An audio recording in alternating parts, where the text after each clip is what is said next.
So what do I do when I have done everything? I have spent years and years on raising my child, doing all the things that I knew of to set them, as we say, on the straight and narrow. And now they decide that's not what they want to do. And they go their own way. As Christians, we want them to serve the Lord, and we train them like that. And it's important to us, what do I do when they decide to go into the world and to mess up their world, their life, get involved with the wrong things? What do I do? I think this is one of the most difficult subjects. This is one of the realities of life. Now, on the one side, we have a promise. We have a sure and steadfast anchor. The word says that if we train them in the way of God, then they will come back to that when they are old. They will stay to that when they are old. But it doesn't promise that they will always do it. So what do we do? In the first place, someone said, and I want to really impress this on you. This is a statement, I don't know who said it. Someone just once, one of the friends just said to me, she heard this somewhere, that the specific statement said, never take your child's school marks as a prophecy of his future. And I want to embroider on that and also say the following. Never see your child's young adult mistakes as a prophecy of his future. Because it is a process. And it is part of life that as they go into young adulthood, after 12, when they go into, or when they reach puberty, it is a natural thing in life for them to start experimenting on their own. It's a scary thing for parents. It's nice when they are young and they have to do what we tell them to do, and it's kind of easy to get them to do that.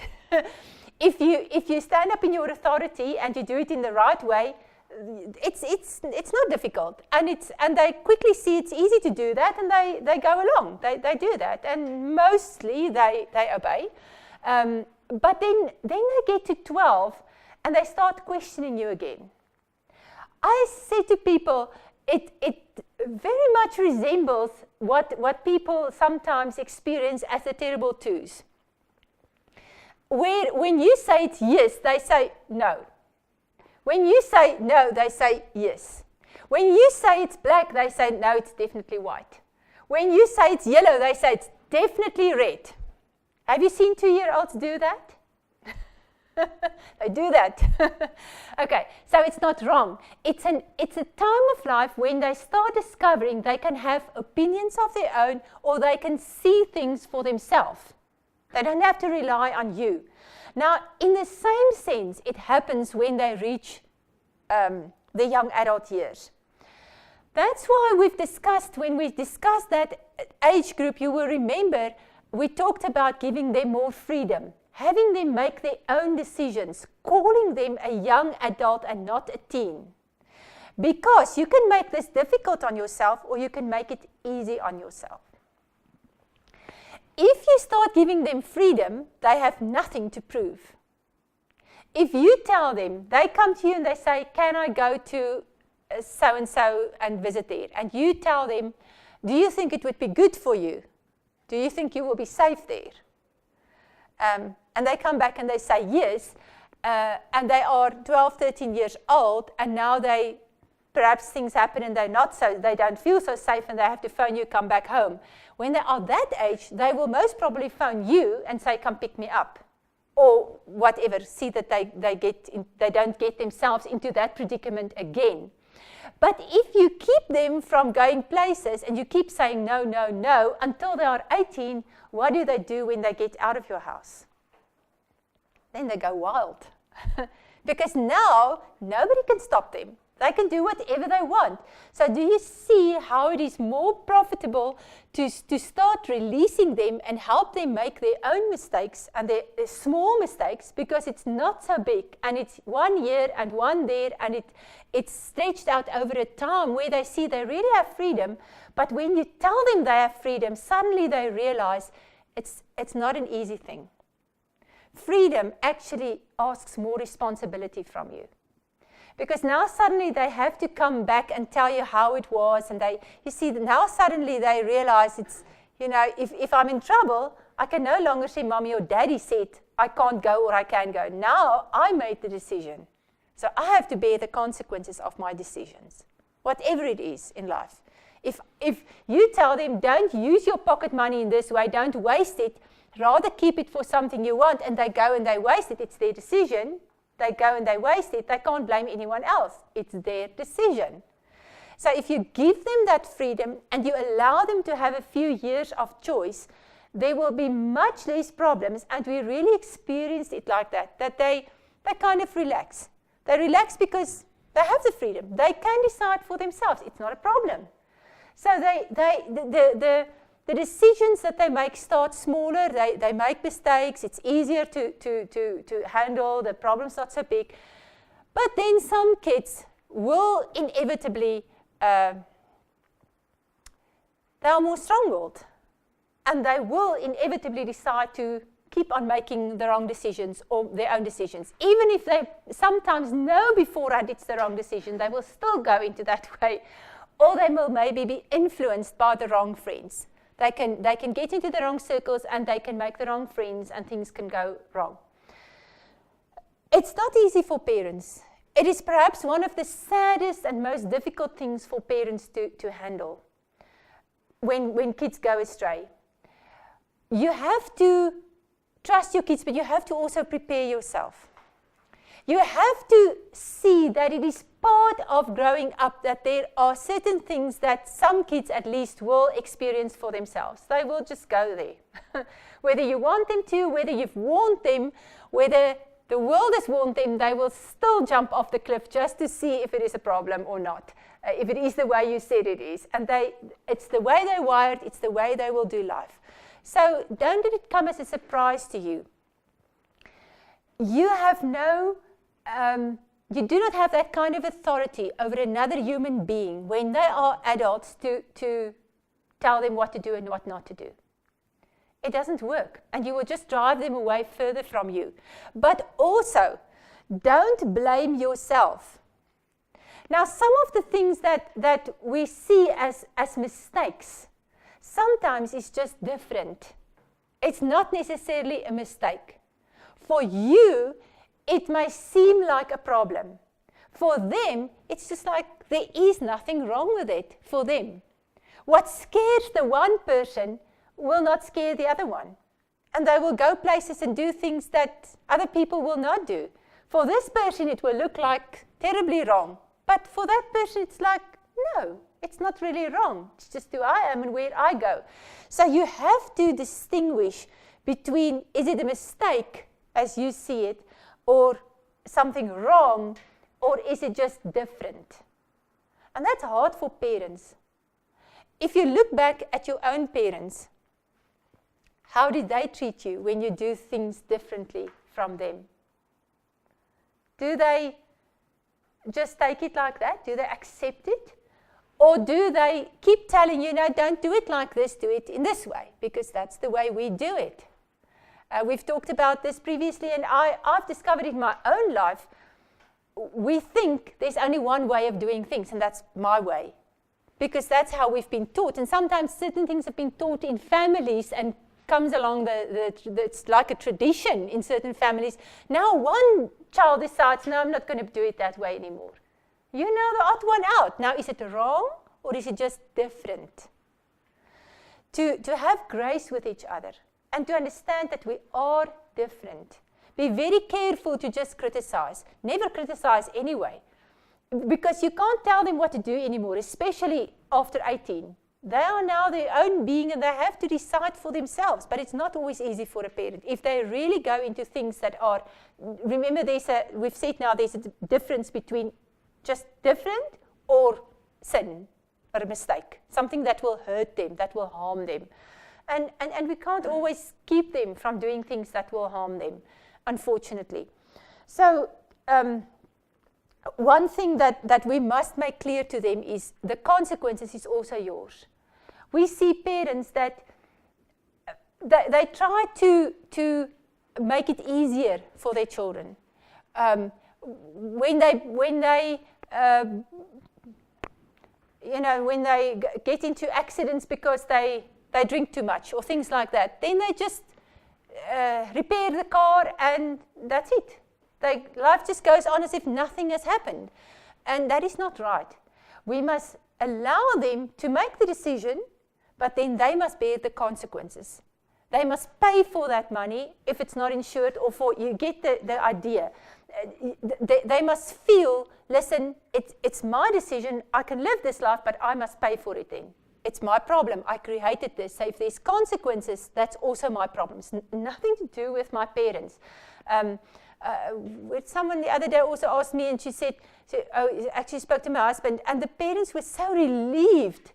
It's a grown man, he chose to go into his own business, and then now certain times of the year, there's not much of an income. And the father came to my husband, he said, but what do I do? And he said, don't help him. He has qualifications, he can find another job. It's not wrong to have his own business, but then he cannot just come back to you and ask for money, especially if you don't have it or can't give it.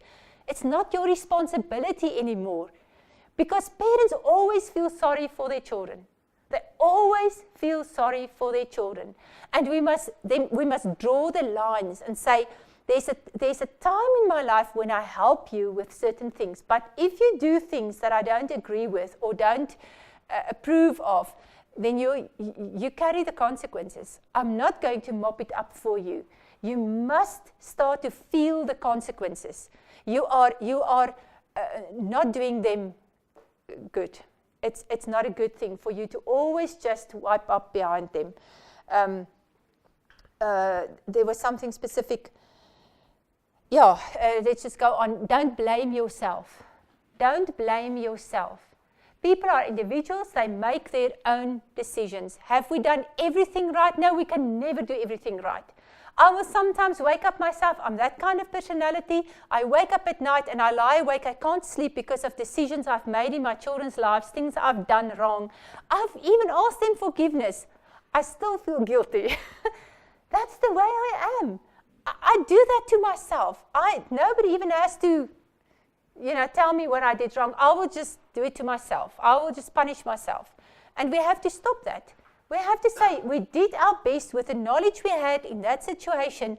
You only have one moment to make a decision. You make the wrong decision. You think it's the right one. And the history proves it was the wrong one. So now what? You did it because you loved them, or you were in a difficult situation. You made a decision.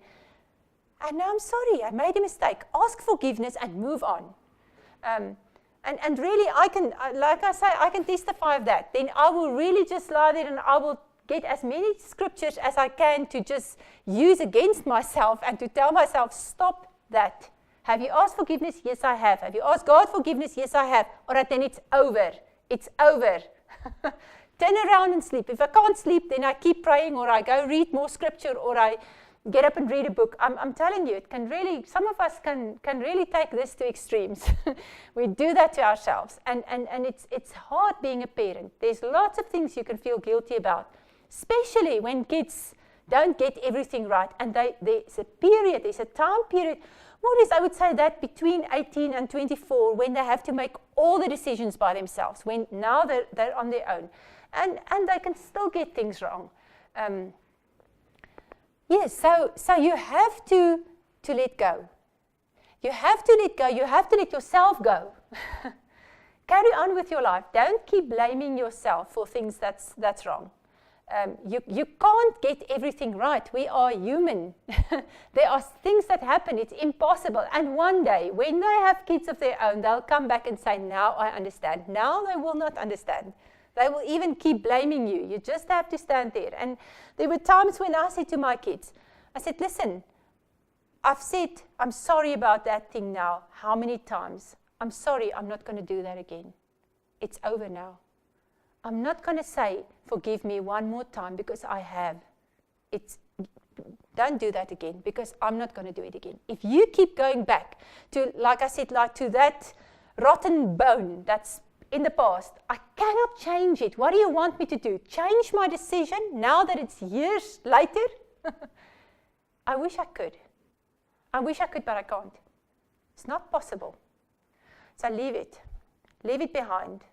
Okay? Now we know not to do that. Okay? So we move on. How can we make it right? What can we do to set it right?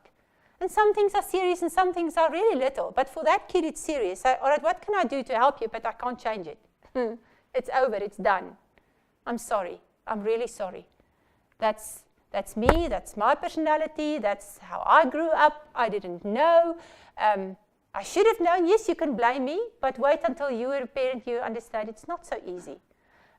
So, yes, don't blame yourself. One thing they must know is that you love them. Whatever you do, however you react, number one, they must know that you love them. You love them. Whatever, I said to the lady who helps me clean the house, she now has a son who's addicted to drugs. She said he's the first one in the family. It's unheard of. Everyone is upset because of this child. They come from a very upstanding family. They don't do that. It's not heard of. And they're all upset. They love this boy, but he's now done this. I said to her, he had the opportunity to go to rehab. He was very excited to go to rehab. When they had to get on the bus, they said to the parents, all right, you can go now, we're taking them. And in that moment, 7 of them got off the bus and there they left. They're just gone.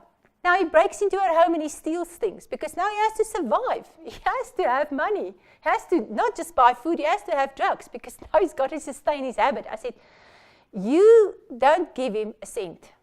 You don't give him anything. It's the harshest thing for a parent to have to do, to say, I'm not going to support you with this habit. I'm not, because I'm not helping you.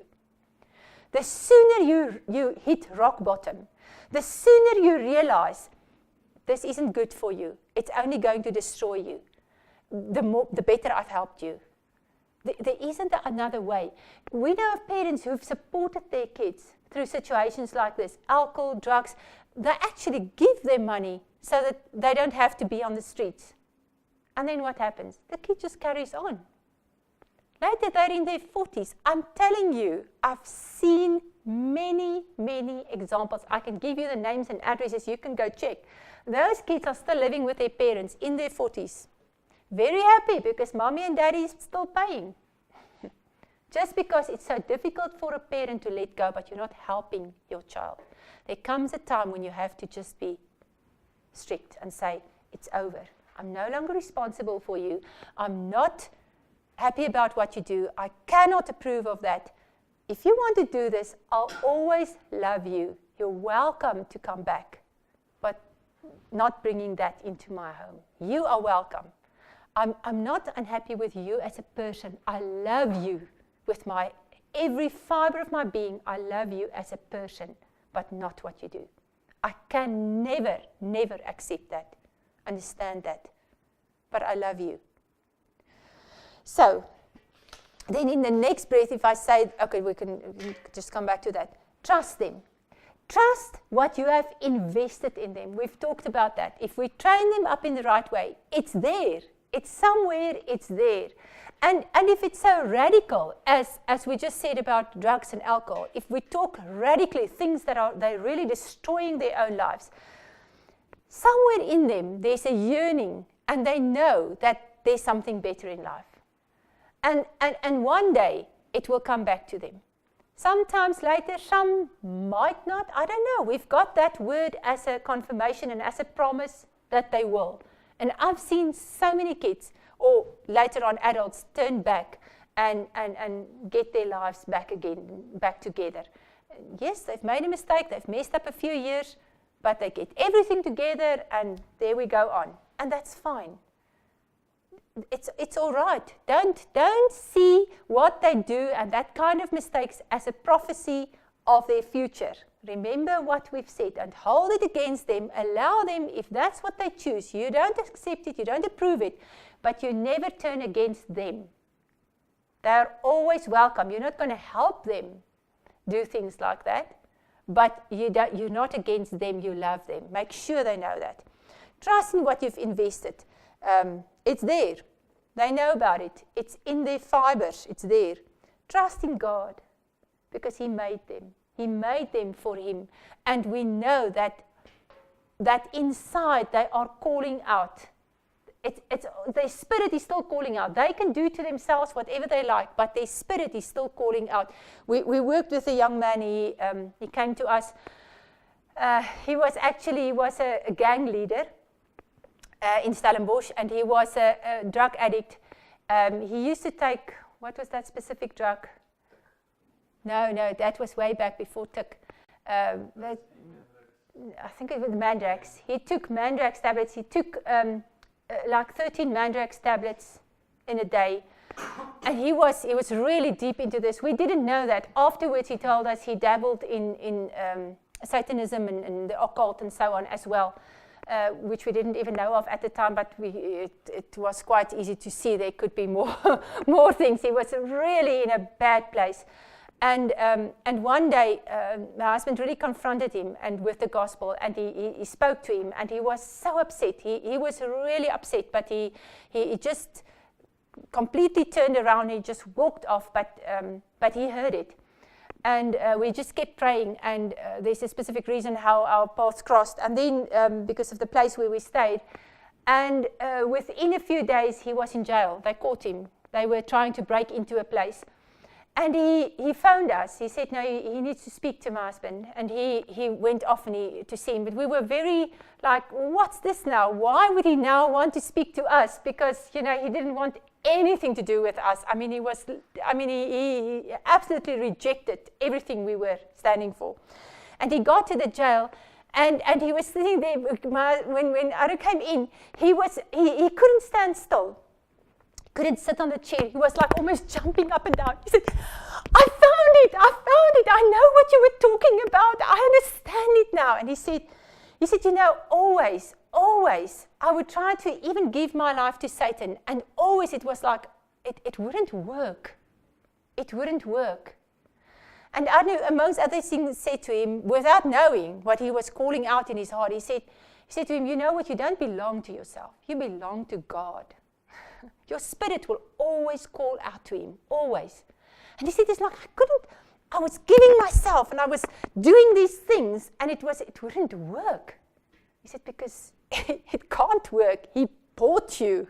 God bought you at the price of His Son's blood. You don't belong to yourself. You can't give yourself away. You think you give yourself. You're involved in that stuff even. Whatever. You're still bought. He still paid the price for you. Your spirit will still cry out to God. And so his life completely changed around. So trust in what God invested in them, how He created them, how He bought them, how He used you and your family to invest a lifestyle in them, and trust in that. But clearly, very clearly state your house rules. In this house, we don't talk in that way. In this house, we don't treat each other that way.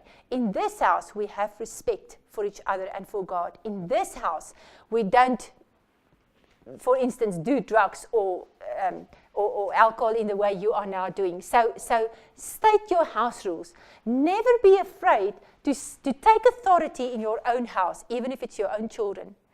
Here, while we are paying, this is the way this is going to happen in our house. You want to do that, it's fine. We will never throw you away. We will never reject you as a person. But then go out. Go outside. Go pay for yourself. Go live. Go do. But not on our tabs. Not on our account. Doesn't work that way. So be very strict with that. And never be afraid to say to your children, we don't do this here. Because kids can be incredibly disrespectful towards their parents. We know of young people really abusing their parents, physically abusing them. because they get involved in wrong things. We've had to really just save parents almost from their children because they can't say no, and whatever it is that makes them abusive. I mean, we've had so many instances now of, you mentioned tick, of how kids have really even, killed their families because of that. They are incredibly abusive on those kind of drugs. And if you allow them to stay in your home, you are creating a problem for yourself. You are no longer safe, and it's not fair because you have a right to your life and to you've paid for this home. If they choose to do that, then let me help you go to a place where you can get well again. But you can't stay in my house in this way, in this state. It's out. And you have to be very, very strict and authoritative about that. Pray without ceasing. The word says pray without ceasing, and I cannot stress that enough. If you see a problem in your child's life, I don't care what it is, how small or how big it is, before you even talk about it, you keep praying about it. You just pray about it, because quite frankly, the way you treat one child is maybe not the way you treat the next one. But pray, because God knows how, and He will give you answers. And even if you don't know how to pray, you just keep praying that God's will happen in the end, and you'll see things happening. Maybe not overnight, maybe not as fast as you would like to, and yes, it's not easy. I mean, this lady who works for me, she comes there and she says, I've cried so much, I can't sleep. I say, yeah, I understand that. That's the way us parents are about our kids. And it's hard on parents. It's very, very, very hard. Whatever the problem, if there's something wrong in your child's life, it's hard on a parent. But give it to God. Pray and give it to God. It's really, it's something that you have to specifically do. I want to give a testimony on that. One of our kids became very ill over a long period. Now, we've had many miracles. One of my strengths is faith. I'm not scared to trust God for anything. I'm not saying I've had quite a few interesting miracles in my life, really, that other people will say, oh, you're making this up. But for me, I completely just live like that. I don't see that there's anything He cannot do. So we used to pray, and kids would just get well, and that was just part of our lives. And then this child got sick, and it just wouldn't get better. And then you go through different phases, and you try different things, and then you try to adapt to the situation, and you just give whatever works. All right, let's see if there's something that we can use to just make them feel better, or maybe work on a natural level, or some kind of medicine, or there's got to be something. So now you're sitting with the situation, you've got to do something. And then it stretches on for years and years. And eventually one day the Lord confronted me and He said to me, I literally felt as if He was saying to me, where are you? And I was like worshiping. We were in a service and we were worshiping, and I was standing there, and He said so my girl, tell me, where are you? And I'm like, I'm right here. But I knew what He was saying. It wasn't where are you? It was, where are you spiritually? Where are you emotionally? So there was this quiet, and I said, I know where I am. I know I'm not in such a good place. And it took me a few more weeks to really be honest about where I really was. Because then I started thinking, because you just start surviving. Eventually, you really just survive. And I said, no, but I'm hanging on to you. I trust you. I believe in you. It's nothing wrong in our relationship. He said, all right, so just be honest about this. So what's the worst thing? Why are you so upset about this? I'm like, but you do know what the consequences can be. He said, okay, so what's the worst that can happen? I said, well, this child can die any day. It's a real reality. So, and this thought just came into my mind. So what? So what? Don't you believe in the resurrection? And I was so shocked. And so, even in myself, suddenly I realized, we say we give our children to God. We say, yes, we're not living for this world. But wait until it knocks on your door. Wait until one of your parents, your siblings, your friends, your children, even just get sick, let alone die. Then what do? God, why is this happening? God, why do you allow this? What's happening now? We try to theorize and theologize, and we have all these big things, and I don't have all the answers. I just know that life is fragile. The thief comes. For me, it's very simple, and we can have real sermons about this. But if I can sum it up very quickly, and I know this is very difficult, but I've started the subject now, so now I have to explain. But God is the giver of life, and He's life. Satan is a thief, and he comes to steal and destroy. How does he manage to do it sometimes? I don't know. But God says there was His servant who's perfectly righteous, who did nothing wrong. God was so proud of him, He bragged about him. And God says, all right, Satan. Satan says, well, if you don't bless him so much, see what he does then. So sometimes it's just that God says, I'm so proud of you, and I so believe in how you believe in me, that you don't love me for the things. So it's okay. Satan can take those things, and you'll still love me. You'll still stick to me. God was so sure that Job would do that, and he did. He never cursed God. He never did. And God gave everything back. I know it's not the same children. We can sit and cry about that because we're parents. We know what it must have felt like. It must have been terrible. But do you see my point? It wasn't God. And Job did nothing wrong. But he still had to work through this situation. So how do we work through this? And God said to me the following, He says, the word says, always be joyful. The reason is, if you are not always joyful, it means you do not fully trust me. Think about that. You can say, but yes, I trust you, but this is difficult. But if you know that you can fully trust God with your life, with everything, it will not change how you feel now. Your joy will be complete because He's your Father. And He only wants the best for you. So whatever happens will be the best. However it feels or what happens, it's the best. He's your Father. Okay?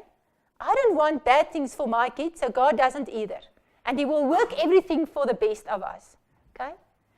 So I can't explain everything. And don't ask me to do that in the minute that I'm trying to give to that, because we have to carry on with the rest. But we have to get to a place where we so trust God that we never lose our joy. You know what I discovered in my own life? Because I was there. And I know what it was like. Where even my husband said, you know what, you never laugh anymore. I said, well, I don't feel like laughing. This isn't funny.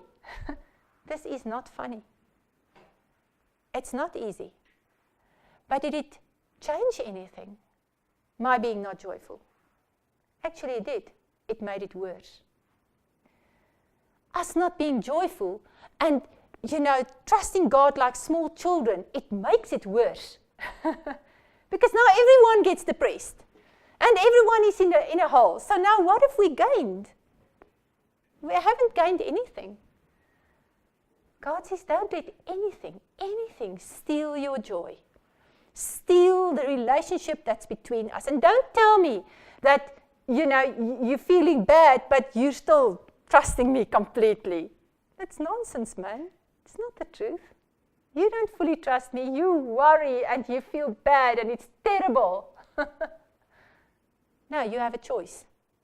Lord, I don't understand this. It's not good. It's not nice. Doesn't feel nice, but I know that you are God, and I know that you are there, and I know that you are my Father. I don't see any light. It's dark around here. But I refuse to lose my joy and my simple childlike faith in you. And that's it. I know it's oversimplified, but that's as simple as it is. And it's a choice. And I had to make the choice that day, because after years I realized I am physically becoming sick because of my worry. Not only do we have a problem, I'm increasing the problem. because I have to be strong, but now I'm not. So I had to make that choice and to say, this is it. Today I draw the line in the sand and I get up. This is nonsense. I will not let Satan steal from me any longer. He's stealing from me. My worry is stealing from me. So whether it's a situation like that, or whether it is that your child is not even believing in God anymore, I am telling you, for you to start worrying about it is not helping one little bit. Okay? In fact, what does that child have to see now in your life? Except that now life isn't good for you either. They see the wrong thing and they draw the wrong conclusions because they want to draw the wrong conclusions. Now they tell you it's not worth following God. I'm like, no, you misunderstand this completely. It's worth every moment of following God. And whatever you do, I give you to God. But I carry on with my joy and my relationship with God. And I will not let go of that because that is my anchor. And that is my foundation. And if you see that I'm still joyful and that there is joy in this world, it will be at least a better example for you to turn back to God. So don't lose your joy. And actually, it's your faith. I want to add here another thing about just a small part, and it shouldn't take long. But if we have really, like I've just spoken about, disabled children or sick children, children that's chronically ill, it is a situation that's not going to change overnight. And it's a situation that takes a lot out of the entire family. Not just that child, but the entire family. It is not easy. I know of so many people who have, maybe children are sometimes born that way, sometimes they become ill, some things go wrong. Some of them are just super allergic to things. I mean, it's a stress on the whole family, on everyone around them all the time. So, like I said, never lose your joy. It's still the truth, even for that situation. You have to draw near to God and to really hold on to that, but with joy. Not just holding on because you're surviving, but holding on because that is the solution. God is the solution for every situation. How small or how big it is, He is the solution. Just, okay, but you have to pray because you don't have anything else to do. No. Prayer is the answer. It is power. It is power. It might not work overnight, but God says, I hear you. I'm coming. Just keep praying. Just you hang there. Just relax. I've got this. You asked me and I've got this. In my time and specific time and place, I will do something. And I'm not saying that it will always happen. If I could just say in that specific situation with us, actually after 8 years, just shortly after that episode that I had, things started stabilizing in a few months, about 6 months later, there really was a miraculous healing. So yes, we did experience that even in that situation, but I'm also saying, even if it does not happen, and we have situations like that as well, where things does not get well again, I'm still going to praise God. It says in Malachi, where what's that scripture that says that even though there's no cattle in the Habakkuk, yes, in Habakkuk, that's the right one, thanks. Where there's, even if there's nothing, no harvest left, everything gone, I will still praise God. I will still praise God. It's a decision. You decide that. Okay. So with kids, some of the things that I found is we make a very common mistake. We sympathize with them. We feel so sorry for them that we let them get away with things they should not. So one of the things is, whatever it is in any child's life, even if it's a physical handicap that they are born with, even if, like, remember that well-known person, Nick Mujicic, or however you pronounce that, just remember that, do you see him crying about it? He became world famous because he decided, I will be normal. I am normal, even though I look like I look. I don't care what other people say. He's married, he has children, he has a life. Because he decided he's normal. Can I tell you a little secret? In some way or another, we are all disabled. Some of us, you just can't see it. I told you, one of my kids, they can't catch a ball. It's part of the grade 1 exercises. She's a grown woman. She can't catch a ball. Sorry. She can run like the wind, but she can't catch a ball. And everyone knows that. It's a disablement. We all think it's normal. Everyone must be able to do that, don't we? It's a small, simple thing. We are all disabled in specific ways because we all have different gifts. It's time we really, really get hold of that idea in our minds. So don't feel sorry for someone with some kind of problem or disablement. You're not doing them a favor. You are giving them another handicap because now they are special. Now there's something wrong with me. Now I have to be treated specially. Of course, they might need more help. They might need more whatever, but part of life, get over it. Also, help them to be as, in every kind of way, be as independent as they possibly can. Stop thinking what they can't do. Help them to do what they can do as best as they can. There was a clip, not only that Nick, but there was another clip of a girl who had this dream of being a world gymnast. Have you seen that clip? It went around the internet at one stage. I can't even remember her name. And she had this real thing. She was adopted. So her adopted mother said to her, well, why not? And she got her a trampoline. And she started jumping on the trampoline. The amazing thing was, eventually, she actually got this right. And she got to World Olympics. The only difference was, it was for this disabled Olympics. She had no legs. She became a gymnast, a world gymnast, and she had no legs. The interesting thing is, she had this person that she idolized, that she really thought, this is an amazing person. This is the person after whom I am, doing my life. And eventually, she discovered that young woman is her real-life sister. It was her real-life sister. They were twins, or I think they were actually twins. But because of her disability, the parents did not know how to handle this, and they had her adopted. Okay? So it just, there's nothing. The thing that's in our hearts, that I believe with all my heart, that the gift that's in you, there is a way to achieve that. Maybe it doesn't look the way you think it looks. Maybe you're not a gymnast who can use your legs, but you can still be a gymnast. It's amazing what she can do. And she doesn't see herself as disabled in any way. When she speaks, she says, I'm not disabled, nothing wrong with me. I can do, what do you want me to do? I can do it.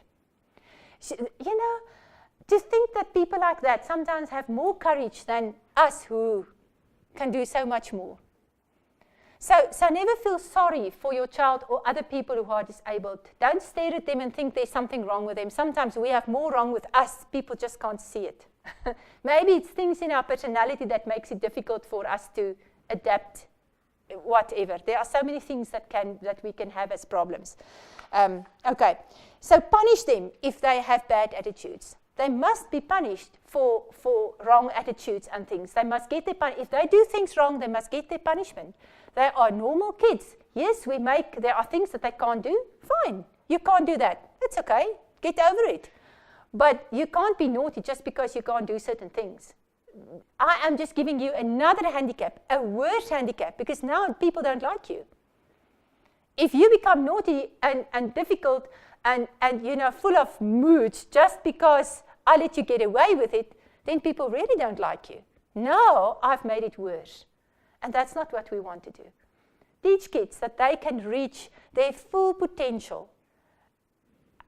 We don't know how it will look in the end, but just go for it. What's the dream in your heart? Go after it with everything in you. And you can reach that. You can attain that. Will it take hard work? It takes hard work for all of us. That's the other secret of life. Even if it's your real life dream, even if it's your gifts, it takes hard work. It takes perseverance. It takes self-discipline to get up and say, I will reach that dream. It's never easy. It's never easy. Even if you are gifted in that area, even if you are super gifted, you still have to practice that piano. It's not going to get there by itself. Your fingers aren't just going to fly over those that piano of those keys. It's not going to happen. Not going to happen. You have to sit there and practice, practice, practice. Hard work. But you can do it. Are you willing to do that? Teach your kids that. So don't just treat them differently and help them be winners. I really, for me, that's the one thing. Stop worrying about you can't do and start doing what you can do. Concentrate on that. Do I still have to do the dishes? Unfortunately, I still have to do the dishes. I don't like doing them. It's not my calling in life, but I still have to do them. So let's do what we have to do and then go on to do what we want to do and do it well. Do it. Go for it. And don't compare with other people. Whatever it is that you want to do, don't compare yourself with other people. Even if you just want to have a nice garden of your own and you make it a paradise on your stand. That's it. That's your dream. What's wrong with that? Why do we have to be a world championships or everyone has to know about us? Just do what's in your heart and do it well. Do it with everything in you and go for it. And teach your children to do the same. And then if they go for a little dip and they go for a little, they take a bypass or they try something different from you. Don't worry about it. Don't worry about it. Trust God. He knows them. They belong to Him. Actually, they are His. They are more His than they are yours. I think He worries more about them than we do about them. It's really the truth. So you can really trust Him to be with them even if you can't. You can't always be with them. He's there. He takes care of them. He knows where they are every day. You just keep praying. You just keep praying. Someone, I think it was Andrew Murray that said that no one, and not even the devil, has enough strength to take a child from a mother's prayers, to be able to steal that child when a mother is praying. And definitely the fathers, I think he just meant the mothers sometimes more concentrate on things like that. But keep them before God in prayer and see how it changes and never hold it against them. We all have times when we do things wrong. There I was, a wonderful adult, and I still did something wrong. God just said, don't do that. Don't do that. We all take a few bypasses in life and, we run another lap. Someone said we run another lap. And even if we do that, God's patient. He said, it's all right. It's all right. You'll come around and you'll see this isn't as nice as you thought it was. And even if you do some harm to yourself, it's okay. It's okay. Come back. We'll see. I know you'll call out to me. Sooner or later, you'll discover it's not the best thing in life. It's not what you're used to. Once you are used to the best, the rest really doesn't have that much taste. Maybe for a while.